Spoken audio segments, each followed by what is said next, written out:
Hello नमस्ते विनोद पौडेल सोको यो आजको स्पेसल एपिसोडमा यहाँ सबलाई स्वागत छ 50औं एपिसोड छोटो समय पुग्यो मैले विश्वास पनि गर्न गाह्रो हुन्छ किनभने when I was preparing for the show today म आफै पनि सरप्राइज थिएँ विदिन भेरी सर्ट टाइम यो पेन्डेमिक समयमा अलिकति पोजिटिभिटी छरौँ भनेर हामीले सुरु गरेको एपिसोड 50 एपिसोड पनि पुगिसक्यो इट मिन्स एउटा कुराले चाहिँ खुसी हामी 50 एपिसोड पुग्यौँ भने खुसी पनि लागेको छ अर्को कुरा चाहिँ नि यत्रो एपिसोड पुगिन्जेलसम्म पनि अझै पनि पेन्डेमिक रहेछ so how bad is it अब समाजमा सिचुएसन कस्तो डेन्जर छ हामी जहाँ छौँ जस्तो अवस्थामा छौँ त्यहाँ हामी बचेर बस्नुपर्छ र आज 50औं एपिसोड भएको हुनाले एउटा टपिक स्पेसल टपिक नै रोजौँ भनेर हामीले स्पेसल टपिकमा आज बहस गर्नको लागि हामी तपाईँहरू माझ आएका छौँ अहिले विशेष गरी नेपाल लगायत हाम्रा साउथ एसियन रिजन 7 कन्ट्रिजहरूमा चाहिँ रेपको केसेसहरू स्पेसली यो अहिले पेन्डेमिकमा धेरैजना हुन्छ नि भन्छ नि खाली खाली दिमाग शैतानको घर भनेर भनेको जस्तै जति मान्छेहरू आइसोलेटेड छन् मान्छेहरू आफ्नो डिप्रेसन छ आफ्नो प्रब्लम छ आफ्नो सबै सिचुएसनहरू एवेयर भएको बेलामा चाहिँ घटनाहरू पनि धेरै कुरा धेरै बाहिर आइरहेका छन् कति कुरा लुकेका छन् कति कुरा छिपेका छन् कति तीमध्ये अलिअलि बाहिर आएका छन् तीमध्ये पनि 2020मा मात्रै लगभग 1500 भन्दा बढी बलात्कारका घटनाहरू नेपालमा आइसकेका छन् बाहिर देखिसकेका छन् रिपोर्ट भइसकेका छन् भने मोर देन 700 केसेसहरू चाहिँ एटेम्प्ट टु रेप भनेर दर्ता भएका छन् र यो सबै कुराहरूमा आज हामीले यो टपिक कुरा गर्नु आज स्पेसल एपिसोडमा यो टपिक कुरा गर्नुको कारण चाहिँ हामी आज कुरा गर्न चाहन्छौँ हाम्रो आमाको बारेमा हाम्रो दिदी बहिनीको बारेमा हाम्रा छोरी चेलीको बारेमा समग्रमा भन्दा हाम्रो समाजका महिला जो जननी हुन् जसले हामीलाई यो समाजलाई यहाँसम्म पुर्याउनको लागि ठुलो सहयोग गरेका हुन्छन्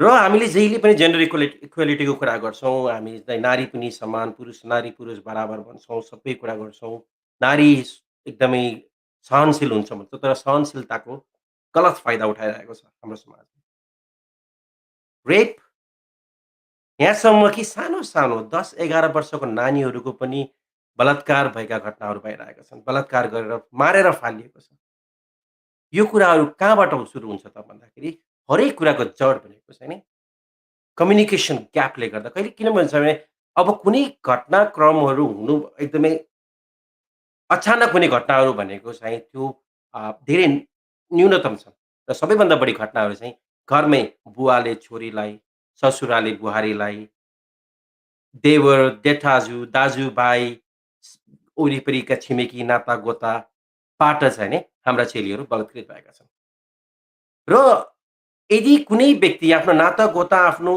जुन एउटा आफ्नो परिवारभित्रको सदस्यमा रहेको व्यक्तिले कुनै पनि चेलीलाई चाहिँ नि त्यो गलत कदम उठाइरहेको छ भने उसले कुनै न कुनै रूपमा हिन्ट दिइरहेको हुन्छ उसले कुनै न कुनै नजरले गलत नजरले उसलाई हेरिरहेको हुन्छ र त्यो त्यो महिलालाई त्यो चेलीलाई थाहा पनि भएको हुनसक्छ तर मैले भने फलानुले मेरो मम्मीले नराम्रो सोच्नु होला मैले भने मै नराम्रो देखिन्छु भनेर हामीले के गर्छौँ कुरा लुकाउँछौँ कम्युनिकेसन ग्याप गर्छौँ र यो कम्युनिकेसनलाई ट्याबुको रूपमा राख्नाले सबैभन्दा बढी बलात्कारका घटनाहरू भएको कुरा मैले बुझेको हुनाले चाहिँ आजको स्पेसल एपिसोडमा communication coach she is a corporate trainer, international corporate trainer, international TEDx speaker, entrepreneur, and upcoming writer as well. She's writing.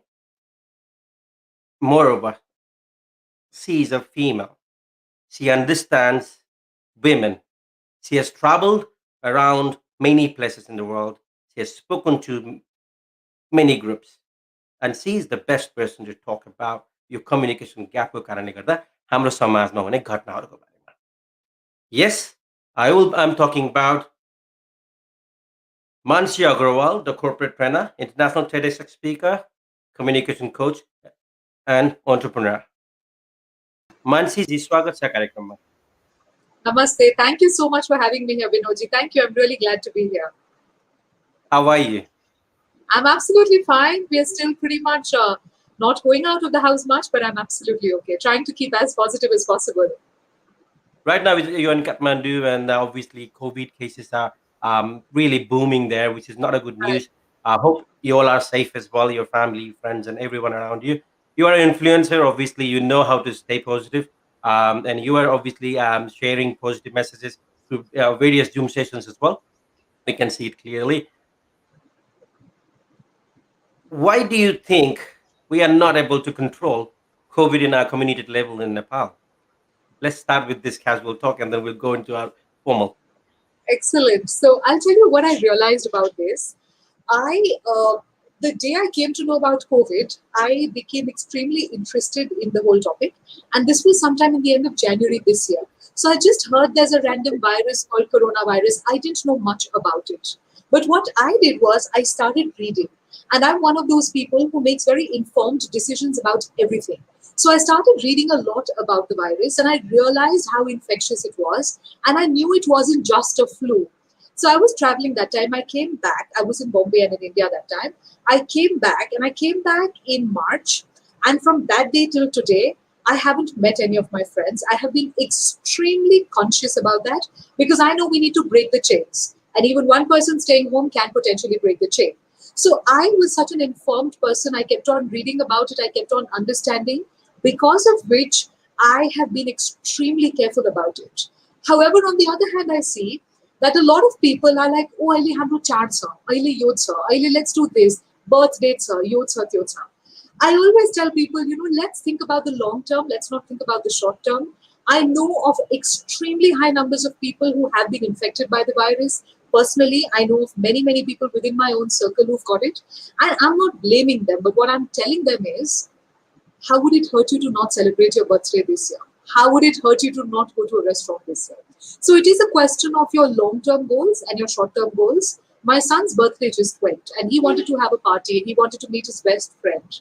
And I said, okay, let's have a party on Zoom. We don't need to get out of the house. Let's understand your birthday will come again next year. But if we get this virus, we'll be in a lot of trouble. So for me, I think the biggest thing has been awareness, and awareness since the beginning. I also started programming my child that he could not leave the house. I told him school will be closed for a while. You have to be patient. We'll try and have as much fun as we can at home. We put a swing for him as well, घरमा. किनकि घरमा अब उसलाई खेल्ने धेरै ठाउँ थिएन. एउटा झुला पनि लगाए, एउटा सानो ट्राम्पोलिन पनि लिएर आए. त बाबु उतै खेल्छ, and it's okay. We've learned how to handle the situation, I feel. And the one thing that we really need to do is become extremely careful about masks and sanitizers. I still don't see enough people using masks. And that really amazes me. This is the simplest thing you can do. I still don't see enough people doing it. So I guess that's possibly what we can do right now. And we must become more conscious about it. Definitely, the celebrations can wait because Jahan rahena jahan rahancha bhaneko cha, but like we say Right. that. Obviously, we need to be more careful. जहाँ छौँ हामी सुरक्षित रहनुपर्छ किनभने this disease सबैभन्दा पहिला hit गर्छ आफ्नो सबैभन्दा नजिकको मान्छेलाई नै. So if you love Right. your person, if you love your loved ones, stay safe, stay home, and obviously नेपालमा त अहिले आन्दोलन गर्ने राइट टाइम भएको छ. शान्त गाडी धेरै नचलेर पनि होला. So I think we are going in the wrong direction. Hope everything will be fine and we will be on track as well. So since this is a motivational show, what we do is this is a long haul, a 1 hour long talk show. What we start from is to share your experiences, expertise, and your life story to your fans and followings and our viewers watching us simultaneously now on Facebook and YouTube platform now and Right. in future archive as well. This is a generic question we always ask our guests. This is our first one for our guests, for our viewers and your fans and your followings. If they want to know more about Mannsi, and obviously if you want to wrap up and if you want to summarize your story from your childhood till what you are now, how do you like to remember it? Okay, so it's really interesting because no one has asked me this question in a very long time. It's one of those questions that gets asked in a job interview, and then you're thinking about how to impress the other person. But here I am, I'm actually getting a chance to share my story without having any pressure on me to talk about anything specific. What I will tell you is that, let's look at it like this. My life has been divided into 4 parts, very simple. One was my childhood in Calcutta. I grew up in Touchwood in an extremely loving and secure environment. My mother, my father, my grandparents, my siblings, all of them really made up my world. I went to a very good school. I also got a great education as far as early childhood education was concerned. I was extremely passionate about writing, about swimming. I was a very good swimmer in school. I was extremely passionate also about studies. I knew one day I'm going to study so much I'll get a PhD or something. None of that happened, by the way. But that was my childhood. After that, I went to Pune. I did my graduation there. And in the middle of my graduation, my father decided to get me married off. At that point, I was 21. I was very, very impressionable. And I don't know how, in that moment, I just said yes. And I got married. So my father says, okay, the boy is from Kathmandu, you have to come and meet him. I met him, everything just happened within a few hours. I didn't realize anything. And what I know is that 2-3 months later, I'm on a flight to Kathmandu. I remember, and this is a scene that's clear and vivid in my memory. So I was on a flight, and there were 40 people from my family. Everyone was coming to the wedding. So I'm on a flight, and we are landing, and far away we can see these hills, and in the middle of these hills we see like a green bowl, like this verdant valley. And my dad, who had come to Nepal before, I had never come to Nepal before. My dad, who had come, he said, "That's Kathmandu. That's going to be your home." And I remember I was looking out of the window seat, and I still remember that moment when I just knew that this was going to be beautiful. Now I landed, we broke through the clouds and we landed. And the moment the plane touched the ground, I don't know, something inside me told me that this is going to be nice for me.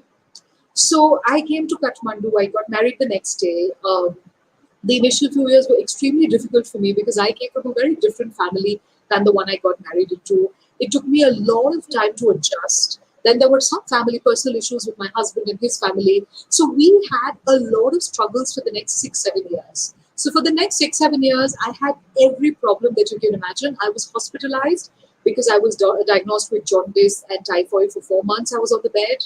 I was suffering from depression. I was not working enough. We had financial troubles. We had every trouble that you can imagine. And in spite of all of that, we just took it sort of one day at a time, and we worked really, really, really patiently. And then suddenly one day everything just turned, and my son was born, and he's the center of my life now. I do work a lot, but so my life has just got two things these days. I feel either myself and my work, or my son and my husband. That's it. So yeah, that's pretty much my life in a nutshell. If there were 3 words to describe me, those 3 words possibly would be passionate, extremely expressive, because I talk a lot, I write a lot, I like to share things, I like to listen to things a lot, and also maybe very sincere. So if I decide to do something, I will give it my 100%, or I will not do it at all. I am extremely clear about that. So yeah, I I guess think you that's have to that. put, I think you have to put number 4 as well, inspiring. Okay, that's something that I don't get to choose, unfortunately. So yes, thank you so much for that. Yes, maybe. So because I'm asking this one because so many of youth nowadays they have a concrete plan. They set their goals in their life. They want to always reach to their goals without any hard work. They want some cakewalk. But the thing is, if they don't get to go towards the direction of their goal, they get frustrated. You had a plan to do PhD and all these things. Suddenly, at the age of 21, 22, you were dumped into Kathmandu. So also your career had a real break there, and obviously you had your all the problems happens as a couple. Yeah, your financial, your all fights and all everything happens. And after marriage, you get your real life done, and you have to plan for your future. Everything came up in front of you. You had no choice left rather than being happy with your family in Kathmandu. How did you feel that you couldn't complete your PhD? You were a very studious girl. You were a very bright girl, and you couldn't achieve that. And did that even pull you down someday, or did you know this is my new life now? This is my goal. I have to reset my goal and then go to the new way now. What did you think? So I'll take this question in 2 parts. I'll look at it in 2 ways, okay? So firstly, let me talk about myself, and then I'll tell you about this whole goal setting and all, whatever I believe in it. So I was on my honeymoon, and I remember we had a phone without much network. So when you're on your honeymoon, you're sort of traveling around, and my husband and me, we were sharing a phone because who needs a phone on a honeymoon kind of a thing, right? No one calls, you're not working, you're not doing anything.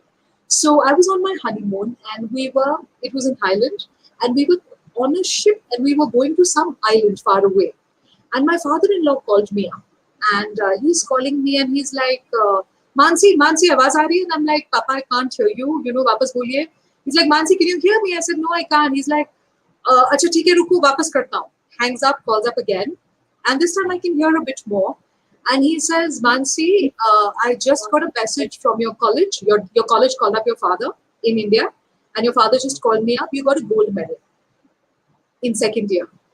So the point is that on my honeymoon, after I had decided I will not study further, I get to know that I got a gold medal. Now the plan was that I would go back to Pune and complete my graduation at least, which is what I managed to do. But it took a lot of effort because I could not go for 1 year. I reached my exam late because I had to go from Kathmandu and there was a wedding in the family and all sorts of stuff happened. Long story short, the point is that I struggled a lot to even graduate, in spite of the fact that I got a gold medal in the second year. And after I did my graduation, after those 2 years, when they tabulated my marks, I had got a silver medal. So the point is, even though I studied distantly, even though I was not in class, even though I just took up those guidebooks and studied in the last 7-8 days, I still managed to come second. Now, I was that bright and I was that interested in my studies. When you ask me, do I regret it? I think the one thing that I consistently fight with my mother and father about even today, it is the fact that I could not study. It is the fact that I do not have a degree. But what I also realized is, one of my biggest strengths, and this is something that one of my very close friends and my mother tell me, when life throws lemons at me, not only do I know how to make lemonade, not only do I serve that lemonade to people, but I can also make a lemonade business and actually profit out of it. So what I did was, I could not study further, but I joined many, many other courses. I did many, many other things to slowly sort of build myself up. So yes, I do have that regret on the one hand that I could not complete my studies as I would have liked to. But on the other hand, I do understand that, ultimately a degree is a piece of paper. If you're able to build yourself up in other ways, you can compensate or even exceed what that piece of paper can give you. So for me, yes, I still feel bad about it. Yes, I still feel I had gotten a chance to study. But now that I am slightly more settled in my career, my break is over, I'm more settled with what I'm doing, I'm happier with what I'm doing, I think I'm okay and I sort of accept that. But time to time, it does come up. Every 3-4 months, I'll call up my mother and I'll cry and I'll be like, why did you do that to me? I wanted to study. So that still happens and my mother still has to bear the brunt of it. But yes, for most of it, I'm satisfied with that. And as far as these days, students being, not setting goals or setting goals but not willing to work hard. I always say the story that I struggled a lot. I struggled a lot for everything, Nothing has come easy to me in life. When people see me, they'll see a lot of privilege. They'll see a girl who lives in a nice house. They'll see a girl who looks really happy. They'll see a girl who seems to be rich. They don't know what struggle has gone behind getting any of this. The smile on my face has also been a struggle. Everything has been a struggle for me. What I want to say is this. If you ask anybody who's reached somewhere in their lives, I am starting my journey now. But even if you ask a person who's genuinely accomplished something in their lives, and you ask them, what is the one chapter from your life that you'll never delete and never eliminate? I can bet you that they'll say they will not delete and eliminate the struggles, because that really gave them the strength that built up their confidence. That really gave them that hunger to achieve something. That struggle, those nights that they slept on a wet pillow because they had cried, those nights that they slept on an empty stomach, those nights that they slept in a park bench, those are really the nights that built them up as people. And people will not be willing to delete that chapter from their lives. And that is something that youngsters have to understand. If people don't understand this, whatever castle they're building is going to be a castle in the air. There is no fundamental, there is no base. So your struggles, your hard work, the days that you put in 16 hours of work, those are the days that really count. And those are the days where it really matter. So I think that's my take on it. You've got to work. You've got to struggle. You've got to put in all of that. Definitely, most of the time, youngsters they lack self-imaging. They lack knowing themselves as well. And obviously, you've been through and seen through, done through, and dusted many things in your life. And obviously, the struggle stories you said as well, very inspiring. And thank you very much for being so open and sharing as well. So, what do you want to suggest to the youngsters who lack to self-image themselves and who lack to know themselves better, and then also always they listen to somebody else's version and then they misjudge themselves and end up in frustration? What would be your advice to them? I've got two things to say about this again. I somehow have two things for everything. Okay, so I have two things about this. Firstly, this whole discovering yourself is something that happens over time. And I realized that I discovered a lot about who I was in a very random way. 3 years ago, this is to 2017, I was extremely tired. It was around this time of the year, September, October, Dasaitira. I was extremely tired. I had worked for many days in a row without taking a single Saturday off. I was very tired. And I got extremely frustrated just being at home. I didn't want to spend time with my son, my husband, nothing. So I actually sent my husband a text message. I booked a flight to Pokhara. I am leaving tomorrow for 5 days. Bye. This is what I did. Now my husband got concerned. So he's like, okay, which flight? Where are you going? How are you going? Everything. So he got absolutely worked up. He booked a hotel for me there. I ended up paying for it, but he booked it at least for me. So the point is, I checked into a hotel in Pokhara. I checked into Temple Tree. Now my plan in Temple Tree was, I was going to write a bit more of my book. I didn't do that. I had taken a storybook that I was going to read. And my plan was, I will live without a phone and without a watch. Okay. And I did that for 4 days. And in those 4 days without a phone and a watch, what I realized was that told me more about who I am as a person than anything else I did. Why? Because without a phone and a watch, there was nobody who was watching me. There was no one who had any control over what I was doing. There was no one who was saying anything. And I realized at that point that I love a few things, because everything that I was doing that time was things that I was naturally predisposed to do. So I was going on long walks. I was eating good food. I was listening to good music. I was spending hours in the swimming pool. So I realized that being by myself and just by myself, without any outside influence, without anyone to watch me, without anyone to see what I was doing, that gave me a lot of inputs and insights into who I was and what I enjoyed. I did end up writing, not my book, something else, but I did end up writing. So I realized I love writing. I made a few friends in Pokhara. So I realized I also like making friends. So what happened is, when you're under no scanner, when nobody is watching, you realize so many more things and you have complete freedom. That's when you are who you truly are, when no one's there. And I realized a lot that day. What I also feel is, sometimes people get discouraged by other people's opinion of them. So that's what you said, right? Youngsters sometimes get frustrated because of what other people say. I read a very Not, nice not only story. youngsters, even us as well. Sometimes we get carried away with somebody else's thought on us, and then somebody else's Right, version about ourselves. We get confused. correct, right. Great. So I read a very interesting story about this many years ago, and that story has stayed with me. And I made a video about it as well a few weeks ago for my YouTube channel. So the story was about, shall I say the story? It's going to take 2 minutes. Shall I just Please, say it? please, Yeah. please. Okay. So the story was about two frogs. So there are two frogs, duita bhagutasa, ani jangalma hididasa, ani they see in front of them there's a deep ditch, there's a khaldo. Ani both of them don't realize it's becoming dark and they can't see around them, and they fall into this deep ditch. And once they fall into this deep ditch, both of them start screaming, "Help! Help! Help!" Nobody comes to help them. Nobody hears them. After some time, 3 big animals from the jungle, they come and they stand around and they watch what's happening. And they see that there are 2 tiny little frogs who are inside that ditch. And these animals start saying, "Oh my God, it's such a deep ditch. How will these frogs come out alive?" One of the frogs actually manages to hear the big animals. And he says, "You know what? These are big animals. They're extremely experienced. If they're saying I can't come out alive, they must be correct." So he lies down on the floor of the ditch and he says, "Jai Bhagwan," and he dies immediately. The other frog still tries to come out, and he tries and tries and tries and tries. And after 3-4 hours of struggle, he comes out alive. Now, all the big animals are really shocked. They want to know how he came out alive. They take out their phones, take his photograph, and the photograph goes viral because everyone wants to know. Janta janna chahancha. How did that Bhyaguta come out alive, right? So everyone wants to know how he came out alive. And then they have a press conference. And in the press conference, they actually hold a mic and they say, "Sir, how did you come out alive?" And they put the mic in front of the frog's face and the frog says nothing at all. Again, they say, "Sir, how did you come out alive?" K bol dena. Third choti. "Sir, how did you come out alive?" And the frog just does this. He was deaf. He was hearing impaired. And when those 3 big animals were telling him that you will never be able to come out alive.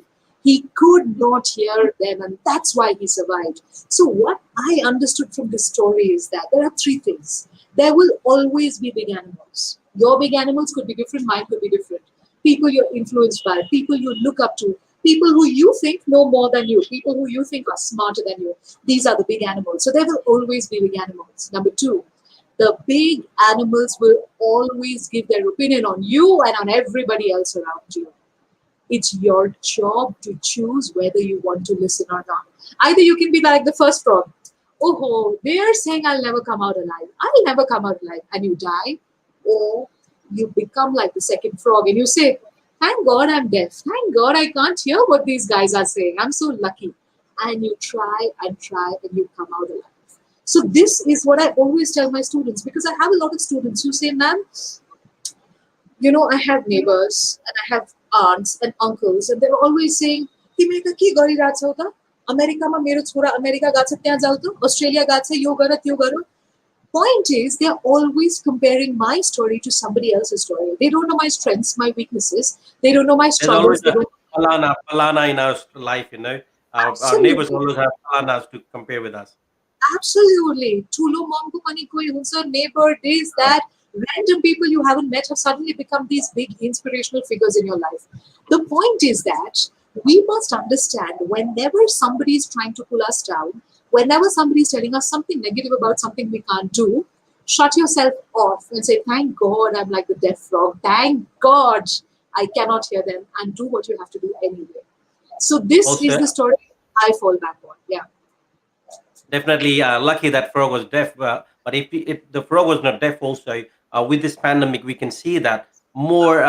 There are more things happening because of infodemic. The information, to be more viral, to get more clicks. The clickbaits are putting everything on that junkyard called social media nowadays. So if we cannot have that capability or capacity of filtering the information, that's where we lie as well. Also, we end up killing ourselves like a pressed frog as well. uh, Definitely, ladies and gentlemen, if you're watching us now live or you'll be watching us in archive mode in our YouTube, I'm talking to Mannsi Agrawal. She's one of the corporate trainer from Nepal, and she's international TEDx speaker. She goes around, trains many people like us as well, and she is a communication coach. And today's topic will be based more on communication, and we are going to focus on to our women in our community who are not able to be vocal because they feel फलानाले के भन्ला फलानाले के भन्ला मलाई नराम्रो सोच्लान् यो डरले गर्दाखेरि भित्रभित्रै आफू घुटेर चाहिँ नि आफूलाई ठुलो ठुलो सिचुएसनबाट आफ्नै आफ्नो ज्यान पनि गएको जान सक्छ उहाँलाई थाहा हुँदा पनि बोल्न सक्नु हुँदैन र आज हामीसँग कम्युनिकेसन कोच हुनुहुन्छ त्यहाँ माथि पनि उहाँ महिला हुनुहुन्छ र she has travel around the globe most of the places specially we are talking about South Asian region जहाँ चाहिँ नि यो कुरा रूढिवादी अन्धविश्वासी प्लस ठुलो मान्छेको कुरा सानो गरेर चाहिँ आफ्नो मम्मीहरूलाई भन्नु हुँदैन मामाको कुरा गरेर आमालाई भन्यो भने आमाले चाहिँ आफ्नै भाइको फेभर गर्नुहुन्छ मलाई त किन फेभर गर्नुहुन्छ भन्ने खालका यस्तो डरले त्रासले गर्दाखेरि हाम्रो समाजमा चेलीहरू सबैभन्दा बढी आफ्नै बुवा आफ्नै ससुरा आफ्नै श्रीमान त्यसपछि आफ्नै मामा काका कजन्सहरूबाट बलत्कृत हुनु पुगेका छन्. So we can talk more about importance of communication in our life, which can save ourselves, especially to our daughters, to our mothers, to our sisters, and everyone in the community. Not only females nowadays, केटाहरूलाई पनि यस्तो समस्या अहिले भएको छ specially यो पेन्डेमिकको बेलामा चाहिँ धेरै घटनाहरू कति कुरा बाहिर आएको छैन तर आएको घटना पनि 2020मा पनि 2000 मात्रै पनि 2000 भन्दा बढी केसेसहरू बलात्कारका र प्लस 700 भन्दा बढी केसेसहरू चाहिँ नि एटेम्प टु रेपका केसहरू बाहिर आएका छन् र अहिले सम्झना बिक निर्मला पन्त जस्ता केसहरू अब नदोहोरिउन् भन्नको लागि चाहिँ अभियसली निर्मला पन्तले पनि पहिल्यैबाट कुनै त्यो मलाई ठुलो मान्छेले फलो गरेको छ भन्ने उसले याद गर्न यसो आफ्नो वरिपरि के भइरहेछ प्रेसेन्स अफ माइन्ड हुनुपर्छ हामी हो र त्यसपछि यदि प्रेसेन्स अफ माइन्ड तपाईँलाई मनलाई बनेको छ भने you should be able to go and speak to your mother at least or your father, whoever you are close with, or your friend. किनभने कसैलाई भन्नुभयो भने के हुन्छ भने सहयोग माग्न सक्नुहुन्छ. आजको हाम्रो टक अब हामी त्यसमा बेस रहन्छौँ. अहिलेसम्म हामीले मान्छेजीको लाइफ स्टोरी सुन्यौँ हामी त्यसैमा रिलेट रहेर हामीले धेरै कुरा गऱ्यौँ. It was very nice. Thank you, Mannsi, for sharing such a beautiful, inspirational story as well, plus opening up with us, being vocal, at least in this show. And today is our 50th episode. We are now going to talk more about the communication and its importance in our daily life to save ourselves. लडाइँ झगडा गर्न defence self defence टेक्निकहरूभन्दा communication हामीले गर्न सक्ने तरिकाहरू छ. So, Mansiji, what do you think in our daily life, in our communication, in a community life, especially to our daughters, your communication को value र यसको importance कतिको हुन्छ जस्तो लाग्छ? I'll tell you, when we talk about communication skills for our daughters, before I actually get into that, I want to talk about communicating with our sons. I have a 6-year-old boy. And my 6-year-old boy one day is going to be a man, right? When he is a man, his mindset, whatever his mindset will be, that is determined today. That is determined by the way I speak to him today. If today my son does not understand respect, if today my son does not understand boundaries, if today my son does not understand what no means, he is not going to grow up to be a man with whom anyone will be able to communicate and reason out. I, as a mother, it's my responsibility to make sure that I bring my son up in a way that he believes that he may not ever do anything against consent. Let me tell you what happened a few weeks ago. It's just crazily coincidental that this come up right now. So that girl is 4 years, he's 6 years old. One day he had come over for breakfast with his daughter. He had actually come to deliver breakfast because pandemic here. So the daughter was just sitting next to my son and they were both watching TV together. And I was really happy to see both of them sitting together. And I said, let me just take a picture of the two of you kids together. And I told my chora, so I took 2-3 pictures. And I told my son, just give her a quick hug. He said, Mommy, I'm not going to give her a hug. She has to ask, I have to ask her, if she wants a hug, then I will give her a hug. That is the day I realized the meaning of starting them off early. As mothers, it's not enough for me to tell my daughter what she has to communicate like and what she has to do. First, my responsibility is to talk to my son about the way he has to grow up. It is not fair to say that girls need to communicate better. It is more important to change the mindset of the men, because rape is not caused by short clothes. Rape is not caused by alcohol. Rape is not caused by coming home late at night. Rape is caused by rapists, and rapists are the ones who are responsible. So as a generation of mothers, it is my responsibility to ensure that my son is brought up in a way that is respectful towards everybody around him. So that's the first thing. And I'm not saying he should be respectful only towards women. He should also be respectful towards men. He has to be respectful. He has to understand boundaries. He has to understand that no means no. Now, when you talk about 2000 case bhatsa and 700 cases attempt to rape ko bhatsa, your pandemic ko gela, these are underreported figures. The real figures must be a lot higher. We know how it is. How many people in our society would have the courage to go up and to speak about this? Very few. Why? As girls, we have been conditioned to believe from childhood, tumko sehna padega. You have to tolerate. Ketale jiska bhane ke thulo kura bhayo to. When we used to come back home from school, sometimes we would see boys teasing us on the road and all that, right? What would my mother say? Look away, walk straight. That attitude needs to change. That is where the communication is going wrong. We need to stare at the boy so that he doesn't do it again, not just to us, but to nobody else. But the more we turn our heads away, the more we are allowing this cycle of indecency and disrespect to continue in our society. And that is the real pandemic. That is the real problem we have here. We need to understand this. Communication, when do we have to say, and how do we change the mindset of our daughters? That is extremely important. So yes, mindset of our sons is extremely important. Second, when your daughter speaks up, you have to listen to her. No questions asked. Listen to everything she says. As parents, as a society, we have to give our daughters and our sisters enough space to speak up, enough space to express themselves. What do we do when our daughters tell us, "Mahina bari bhayo हैन, पेट दुखिरहेछ, मलाई केही छैन, केही छैन, देखाउनु पर्दैन, भन्नु पर्दैन, केही छैन त." We are immediately telling them that they are less, they deserve less, they expect less, they are not enough. If we are building up a society of girls, if we are building up a generation of girls that have this lower self-esteem inside them, that have been told, have been programmed from childhood that they are not enough, we are bringing up a generation of women who will tolerate more, and then they will become mothers who will allow the same to happen to their daughters. This is a vicious cycle we're stuck inside. If anything, my generation needs to understand, as mothers of sons, we have to have our responsibility. As mothers of daughters, मेरो आफ्नो छोरी छैन, तर मेरो बहिनीको दुईटा छोरी छ. I understand how it is. मेरो छोरी जस्तै भयो नि त, अब मेरो बहिनीको आफ्नै बहिनीको होइन, दुईजना छोरी. And as a mother of, so I also say that I'm a mother or an aunt of two little girls. I need to understand that if they tell me something tomorrow, it is my duty to listen to them, to respect them, and to give them their due, to encourage them to speak, to encourage them to ask questions. And also, the mindset. Okay? Suru dekhine, when we tell our boys, you are more, you are powerful, you don't cry, you are strong, be a mard bano, be a man. What are we telling them? Aggression is okay. Violence is okay. Absolutely. Boys don't cry. What are we telling them? Your testosterone has to be stronger.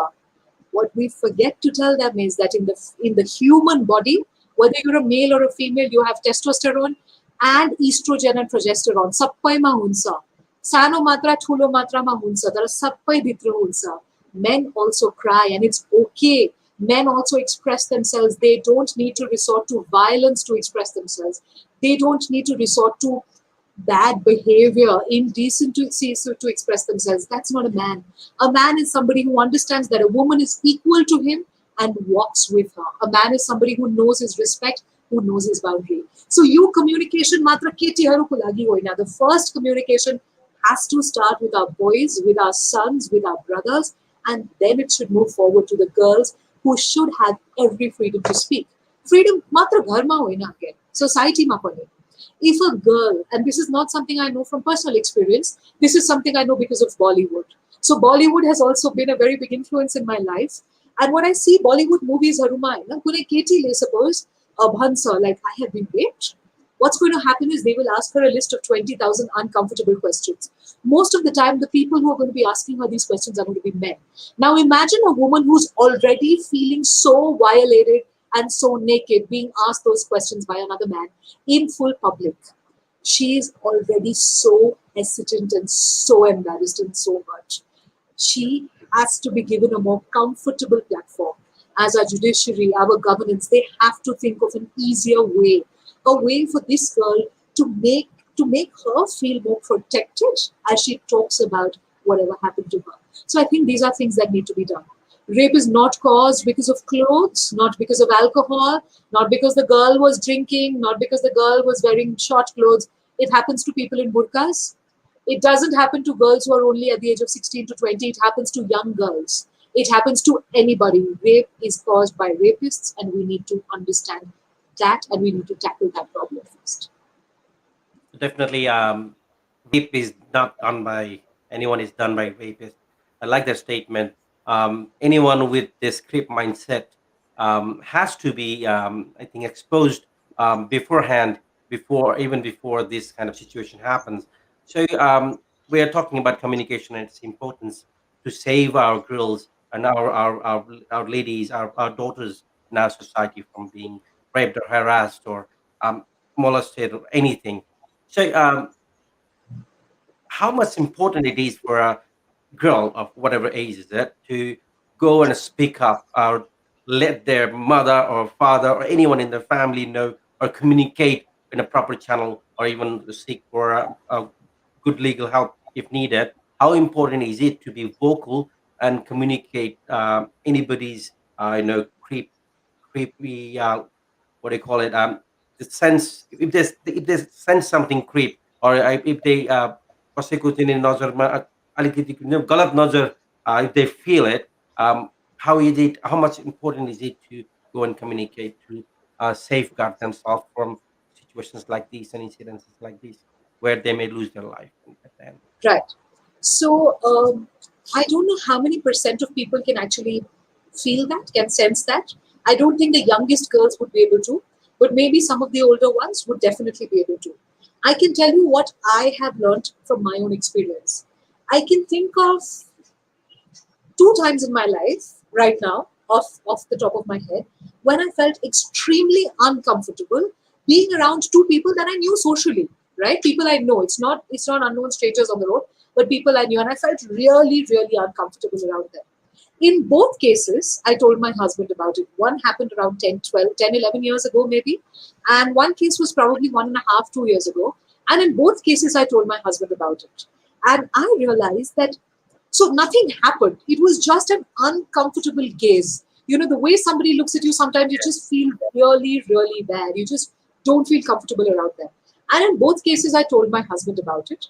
And the moment I told my husband about it, he was extremely supportive. And he told me one thing, Mannsi, you don't need to talk to this person. If you ever feel uncomfortable when you meet this person, just send me a message. So we're together, let's say we're together, we're in a party, we've gone for a wedding and we just bump into each other. We're together, send me a message and I will be there by your side within 5 seconds and I will take you away from there. So I spoke up because I realized, and also because I knew I could have this conversation with my husband. But let's say it was a similar scenario, say it happened before I got married. And let's say I was aware of it, but I don't know if I would have been able to share this with my mother, because I am very close to my mother, but I don't think it would be taken in the right way. I've touched wood never had an incident like this as a child, but I don't know how she would have taken this information, or how she would have reacted to this situation. So even coming from a house where I was aware, even being an educated person, even being somebody who would have probably realized, I don't know if I would have been able to share this because I was not prepared for the reaction I would get from my mother. Imagine the state of a 10-year-old girl who has no idea at all that this is happening. And these cases of molestation don't start at the age of 13 or 14. They also happen to children as young as 4 or 5. 2 days ago, I was in a panel discussion and somebody, a celebrity, spoke about this, and she said that she had been molested at the age of 4.5 or 5. Now, the point is, what exactly does a little girl know at that point? Nothing. Nothing. She wants to eat her candy, her ice cream, and she wants to just giggle and laugh and dance and have fun. But if you go through something at that point, it leaves a scar on you. I don't know what these young girls can do to communicate. But after, let's say, you're 10, 11 years old, sex education in school is extremely important. We don't have enough of it here. The teachers shy away, they don't teach. They have a chapter in the book, they don't teach, they don't talk about it. We need to have more awareness. We need to maybe have support groups. एउटा अर्को एकदमै राम्रो अनि सजिलो तरिका पनि छ स्कुलमा पनि, किन हाम्रो धेरैवटा स्कुल्स नेपालमा कोएड हुन्छ हैन. I'm not from a co-ed school, I'm from an all-girls school, right? But we have many schools in Nepal which are co-ed. So why not have like a system of a school counselor who is like this completely non-judgmental person, who is like a parent, who will listen to you, who will guide you, and who will never share your problem with anybody else. So even if you don't have that support at home, maybe if every school can have a school counselor or a psychologist, what we are doing is we are making young people feel that they have a safe place where they can go and share. And that's going to encourage the communication.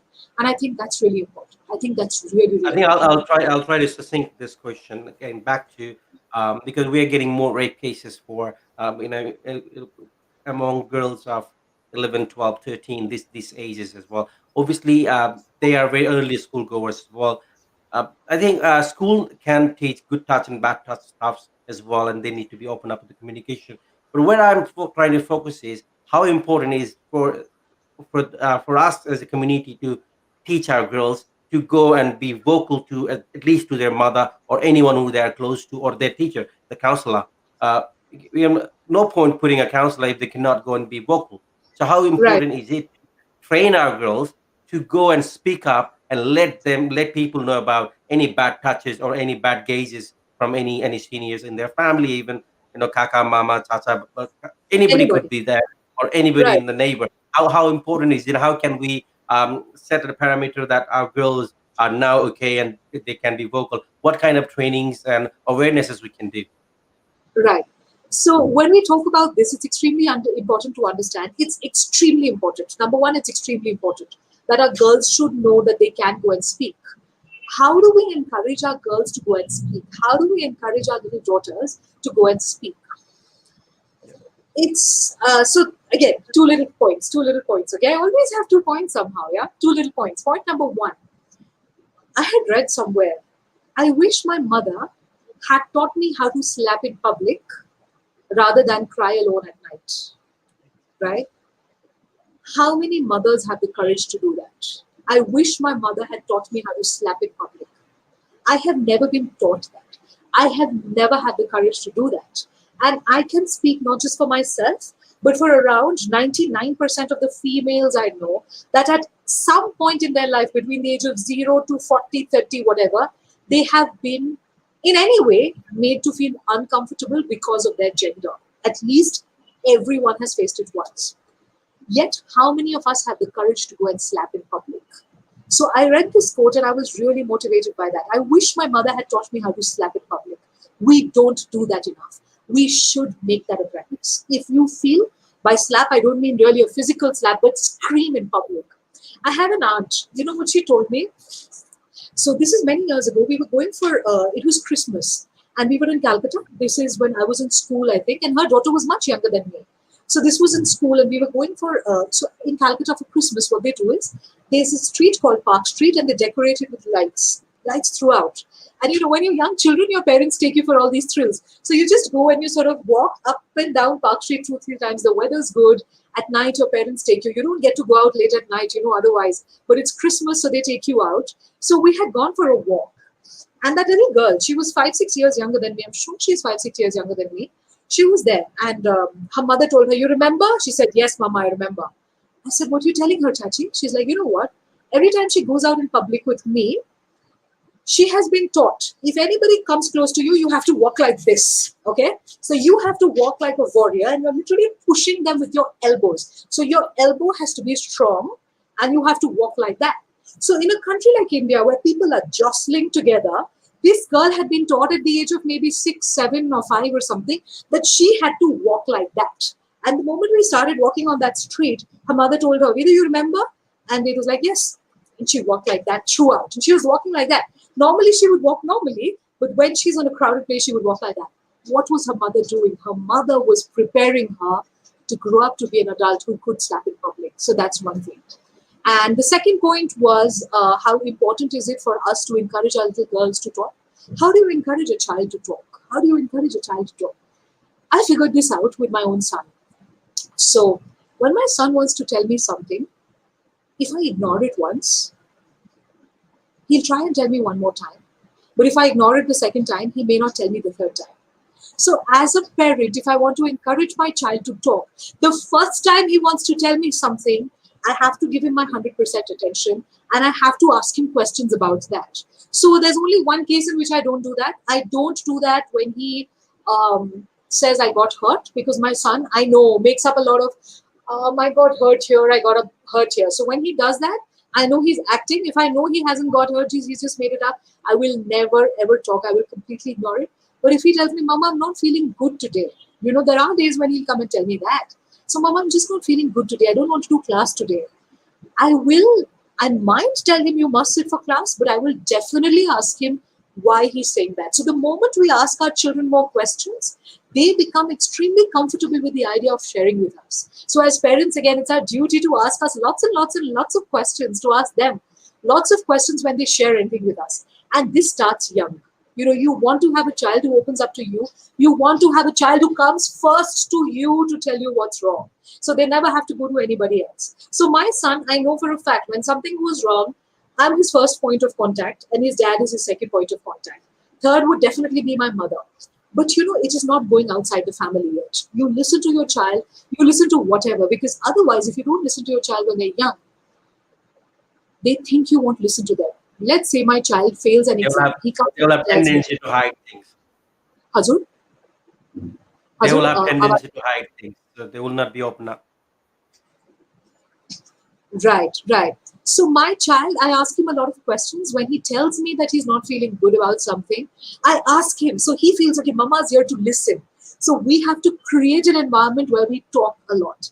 Mala, you lagsa that one of the easiest ways to sort a lot of problems, to solve a lot of problems, is to communicate everything about how you're feeling, why you're feeling like that. More just the Mannsi, I communicate about everything. Even if I can't speak to somebody else, I will write it down. And when I write down things, I realize so many things about what I'm thinking inside. So I think we have to build up families where we communicate a lot more with one another. And we communicate about the important stuff. Definitely, as a family, listening to your child with intention. We have to listen with intent, which is very important as well, so that kids can be open up and be vocal in front of you in future if anything, any situation like this arises.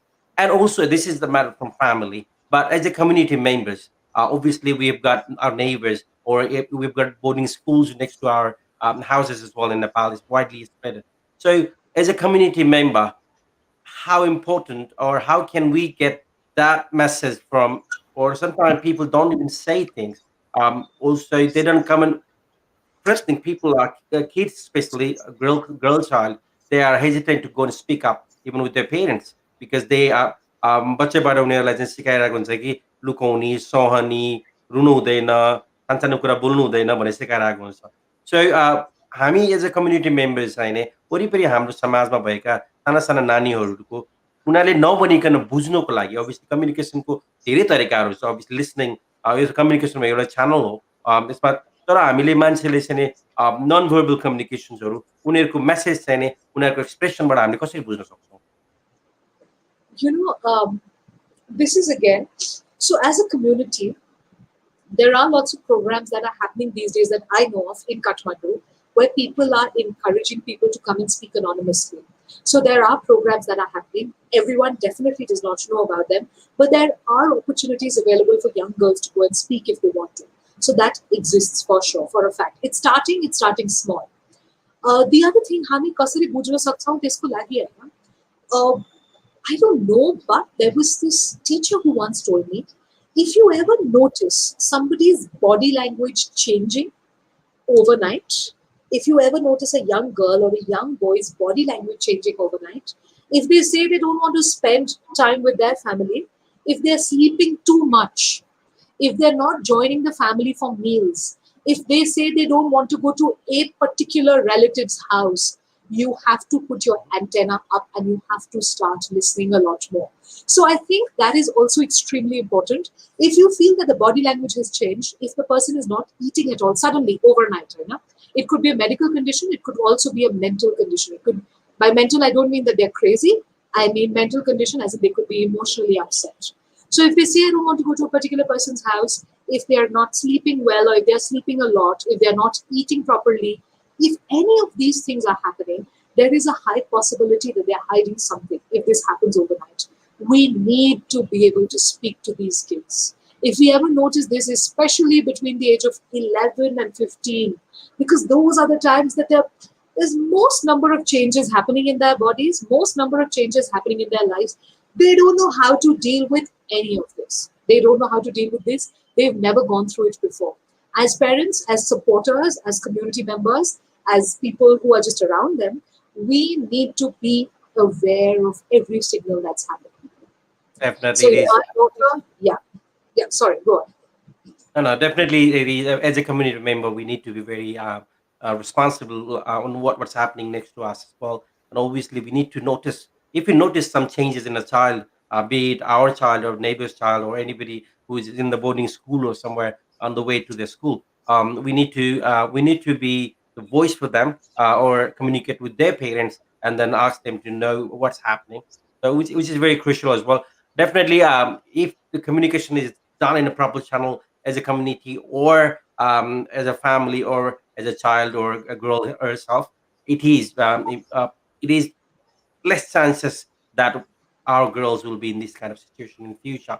Right. Uh, we're talking about this is our 50th episode, ladies and gentlemen. We are talking about communication, and it's important to minimize sexual harassments and rape scenarios in our community, especially in South Asian region, because where अलिकति conservative छौँ हाम्रो समाज हामी त्यहाँ भएको हुनाले हाम्रो छोरीचेलीहरूलाई चाहिँ भोकल हुनको लागि हामी अझै पनि कति ठाउँमा गाउँ सहरका केही ठाउँहरूमा चाहिँ नि girls are very forward and vocal, but हाम्रो अधिकांश एरियाहरूमा चाहिँ नि majority of our areas are like that त्यही भएर हामीले चाहिँ नि त्यसलाई आजको बहसको विषय बनाएका थियौँ and we are talking to corporate trainer and international TEDx speaker Mannsi Agrawal.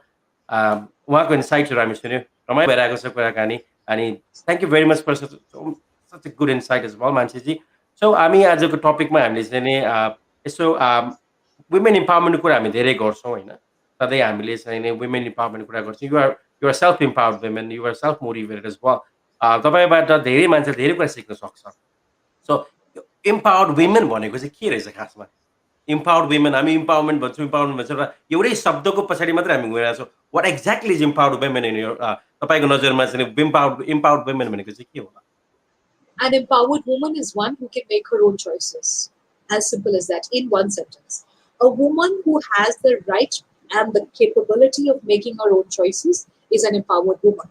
Today, if I, let's say I belong to a very rich family. Suppose my father gave me 10 lakh rupees. He hasn't, but I wish he had.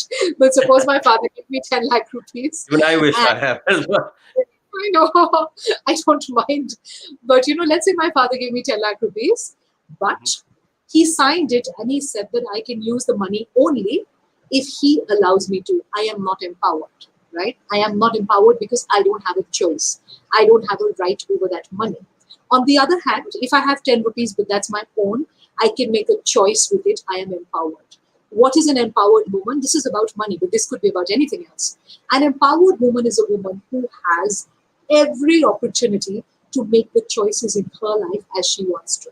So whether I want to work or not, whether I want to have kids or not, whether I want to get married or not, whether I want to, let's say, travel or not, whether I want to wear jeans or I want to wear a sari or I want to wear a gunyo chulo, whatever it is, that is my choice. A lady who can make her own choices is an empowered woman, according to me. Now, how do we make our girls more empowered? That's a more important question. I think that there is no one answer to this, but this is just a combination of a million small little things that we have to do. We have to give them confidence. We have to make them financially empowered. In today's world, the unfortunate truth is that we train our daughters to become excellent in their studies, and yet we sometimes don't expect them to run the family. We sometimes don't expect them to earn. If we don't give money in the hands of the mother, the money is going to go haywire. Money coming into a woman's hands will give her choices and freedom. And I genuinely feel for women empowerment, financial empowerment is the first key. A woman who does not have finances of her own and finances in her hand cannot be an empowered woman, cannot make choices which are going to benefit her life or her kids' lives. So आफूले मान्छेले आफूलाई empowered हुनको लागि कति मान्छेले चाहिँ हामी यो कुरा गर्दै गर्दाखेरि मान्छेको आफ्नो बुझ्ने नजरिया फरक हुन्छ नि त. कतिले अब इम्पावरमेन्टको नाममा कति अब थिङ्स आर ह्यापनिङ. अब empowered men or women whatever it is, इम्पावरमेन्टको नाममा चाहिँ मान्छेले चाहिँ गलत बुझेर त्यसलाई चाहिँ आफूभन्दा आफ्नो पेरेन्ट्स, आफ्नो हस्बेन्ड, आफ्नो वाइफ, आफ्नो फ्यामिली कसैको पनि चाहिँ कुरा नसुनिकन आई एम इम्पावर्ड भनेर त्यसलाई चाहिँ गलत रूपले चाहिँ युज गरेको पनि हाम्रो समाजमा धेरै भेटाइन्छ. सो उनीहरूको लागि चाहिँ तपाईँ स्पेसिफिकली भन्दाखेरि चाहिँ how exactly that empowerment should be utilise and how it should not be utilise, अथवा यसलाई कसरी प्रयोग गर्ने, अथवा इम्पावरमेन्टको मिनिङलाई चाहिँ रियल कसरी आफ्नो जीवनको काममा ल्याउने, अथवा त्यसलाई चाहिँ आफ्नो फ्यामिली, आफ्नो फ्रेन्ड्स फ्यामिलीलाई प्रायोरिटाइज गर्दै कसरी अगाडि बढ्ने, के भन्न चाहनुहुन्छ? Empowerment 𝐤𝐴 choices that I can make, right? If I'm an empowered woman, I can choose for myself. That's that. Having said that, I also have to understand responsibilities and ethics. If I am going to be doing something that is irresponsible, that is unethical, that is wrong, just because I'm empowered, I am ultimately hurting myself in the long run. See, this is a fine line of where you need to be.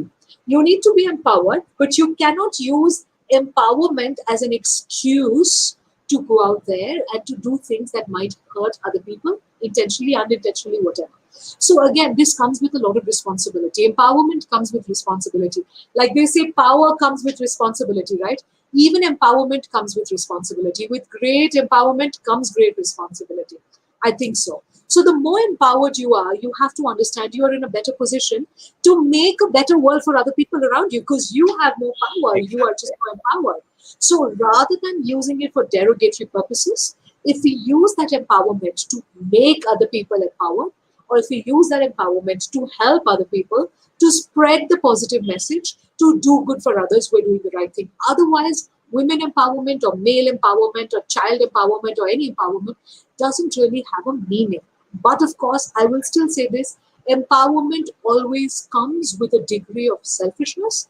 Not selfishness, but taking care of oneself, wherein the moment I'm empowered, the first thing I'm going to do is I'm going to put the oxygen mask on my nose and then I'm going to touch my child. That's what even the airplane people tell you, right? When you're in a bad situation, if the air pressure is going to drop, what do? First, the oxygen mask will be for you.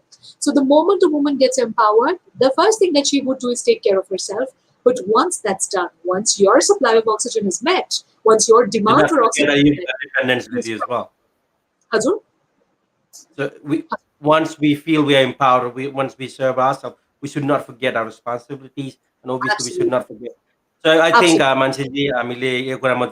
we agreed on that. Like, we have to be empowered responsibly, and also there's so many things we mistaken as well. We listen to so many motivational speakers. हामीले ठुलो ठुलो मान्छेहरूको धेरै कुरा सुन्छौँ र त्यहाँदेखि कति कुरामा चाहिँ हामीले मिनिङ नबुझेर हामीले आफ्नो लाइफ पनि बर्बाद गरिरहेको छौँ। द सेम वे मान्छेजीले भनेको जस्तै गरेर हामीले चाहिँ नि empowerment, obviously empowerment, we love this word, we want to get empowered, तर चाहिँ नि हामीले आफ्नो social responsibility, हाम्रो family responsibility, हाम्रो family reportings, social reportings र आफ्नो आफ्नो self एउटा dignity सबैलाई balance गरेर लान सक्यो भने I think that person will be responsibly empowered person as well. र मान्छेजी हाम्रो जुन स्पेसली साउथ एसियन रिजनमा र अब नेपालमै रहेर हामी बेसी कुरा गरौँ, कतिको हाम्रा महिलाहरू अब यो अर्बन एरियामै रहेर कुरा गरौँ, किनभने हामीले अब वाइड रेन्जमा कुरा गर्नु भने लास्ट मिनटमा छौँ हामी, ससिङ्क गरेर छोटोमा कुरा गर्दाखेरि चाहिँ हामी जुन काठमाडौँ विराटनगर, चितवन, पोखरा जस्तो जुन सहरी क्षेत्रहरूका स्पेसली महिलाहरूमा इम्पावरमेन्ट एकदमै छ।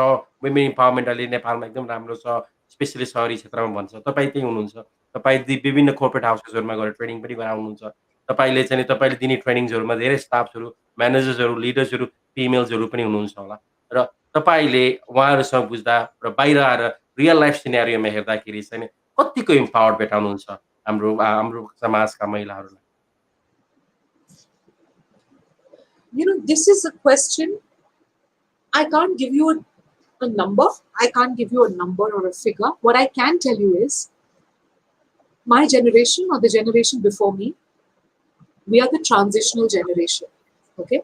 Mero Hazuru Amako, Hamro Hazuru Amako generation was a generation where they did not expect empowerment. They expected, मेरो life this thing हुन्छ हैन, खाना पकाउने, बच्चाहरू हुर्काउने, त्यही गर्छु, I was just born to do this and I'm going to do this and I'm going to die and it's going to be over.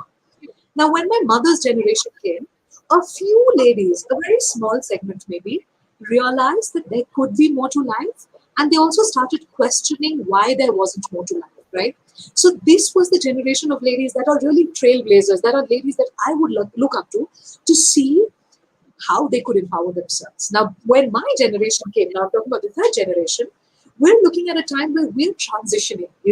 I see all kinds of people. I see such a mix of girls. I see one huge kind of group that is extremely empowered, that is extremely conscious about their rights, that is extremely aware of everything that's happening, that is empowered financially, empowered emotionally, everything.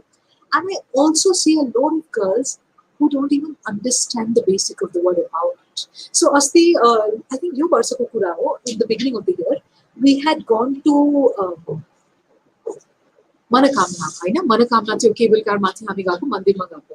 मेरो श्रीमानलाई एकदम त्यहाँको एकदमै मान्यता छ कि एकदम मान्छ Manakamna गएर। So we went to Manakamna and we saw a lady there.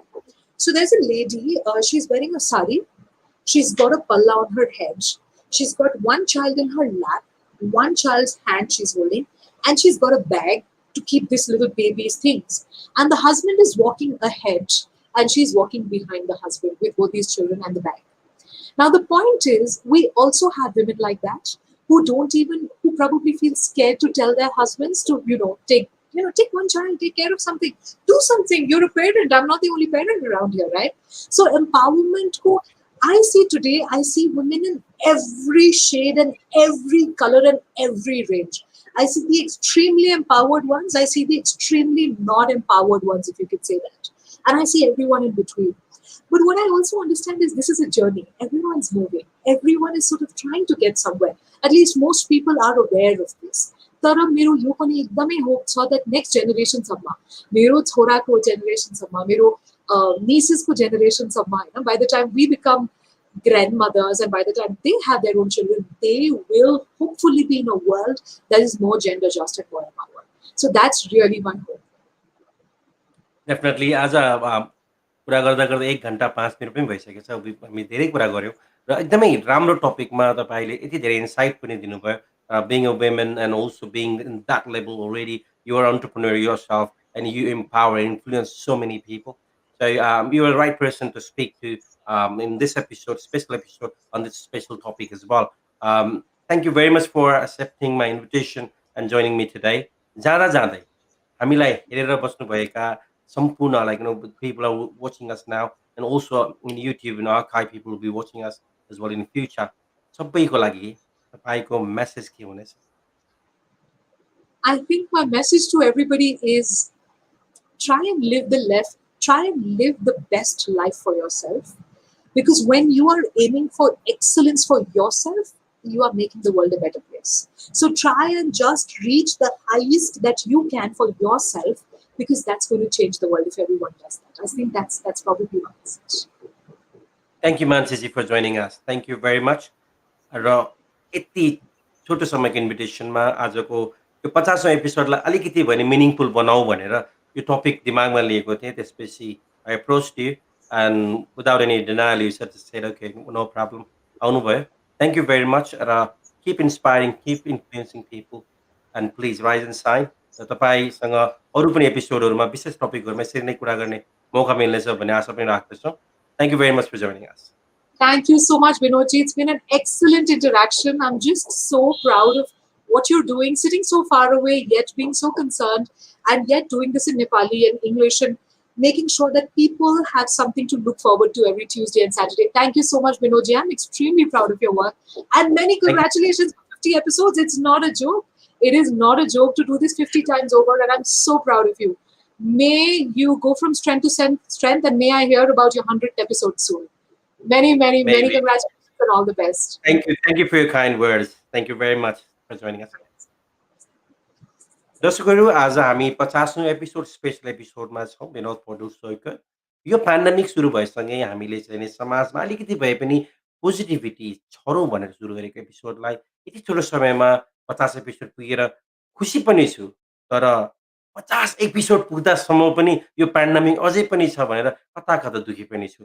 र यही बिचमा हाम्रा छोरी चेली साना साना नानीहरूको रेपको घटनाहरू बाहिर आइरहँदाखेरि यो मन साह्रै नै रोइरहेको छ। र आजको एपिसोडलाई मैले त्यही जसले यो बलात्कार जन्य घटनाहरूबाट आफूलाई पीडित छन् र जसले बलात्कार जन्य घटनाबाट आफ्नो ज्यान गुमाएका छन् उहाँहरूप्रति समर्पित गर्दै र ज्यान गुमाउने यो कोभिडको बेलामा पेन्डेमिकले गर्दा स्पेसली कोरोनाले गर्दाखेरि ज्यान गुमाउनु हुने सम्पूर्णमा श्रद्धाञ्जली पनि व्यक्त गर्न चाहन्छु। र प्लिज से नो टु रेप। अघि मान्छेजीले पनि आज एपिसोडमा भन्नुभयो केटाले गर्यो केटीले गर्यो होइन, बलात्कारीले बलात्कार गर्छ। र तपाईँ मान्छेबाट बलात्कारी नभनिदिनुहोस्। आफ्नो छोरीलाई त्यो ठाउँमा राखेर हेर्नुहोस्, आफ्नो आमालाई राखेर हेर्नुहोस् र कसैमाथि पनि तपाईँको नराम्रो नजर 1 सेकेन्ड पनि जान्छ भने एकछिन आँखा चिम्म गरेर आफ्नो मम्मीको अनुहार सम्झिनुहोस्। सायद तपाईँले त्यो कदम गर्नबाट रोकिनुहुन्छ होला। र साना साना भाइ बहिनीहरू र स्पेसली वयस्क अवस्थामा भएका भाइ बहिनीहरू सम्पूर्ण महिलाहरूमा यदि तपाईँलाई कसैले पनि त्यस्तो नजरले हेरेको जस्तो लाग्छ अथवा तपाईँहरूलाई कसैले पनि त्यसरी छुन खोजेको जस्तो लाग्छ भने प्लिज बी भोकल। हुन्छ भने तपाईँले मुखमा भन्न सिक्नुहोस्। आफ्नो आफ्नो नजिकको मान्छेसँग कम्युनिकेट गर्नुहोस्। कहिले कहिले कस्तो हुन्छ भने कम्युनिकेट नभन्दाखेरि भोलि तैँले मलाई किन पहिल्यै भनिनस् त? तेरो पनि त नियत पहिला यस्तो थियो होला। पहिला चाहिँ सहमतिमा सबै भयो। अहिले कुरा बिग्रेपछि मलाई भन्न आइस् भनेर उल्टो तपाईँलाई दोष लाग्न सक्छ। त्यही भएर तपाईँ अनकम्फर्टेबल हुनुहुन्छ भने प्लिज स्पिक टु समवन। अझ जरुरी छ भने कानुनी सहायता पनि लिनुहोस्, नडराउनुहोस्। तपाईँहरूसँग 2-4 जना बलात्कारीहरूले गर्दाखेरि सम्पूर्ण पुरुष जाति नै बदनाम हुन्छन् र सम्पूर्ण हरेक पुरुष त्यस्ता छैनन्। 1-2 जना त्यस्तालाई चाहिँ हामीले अन द स्पट कन्फ्रन्ट गर्न सिक्यौँ भने यस्ता घटनाहरू न्यून हुँदै जान्छन् र बिस्तारै हराउँदै जान्छन्। 50औं एपिसोडसम्म आउँदै गर्दाखेरि यहाँले दिनुभएको माया र सद्भावको लागि थ्याङ्क यू भेरी मच र अब आउने एपिसोडहरूमा अरू व्यक्तिहरूलाई राम्रो टपिकहरूमा लिएर आउने पनि आशा गर्दछु र जाँदै please do not forget to subscribe me in YouTube channel, follow me in Facebook and Instagram. My handle is real Binod Paudel. Keep watching the Binod Paudel Show, and today's special episode was dedicated to women in our community. Thank you for watching.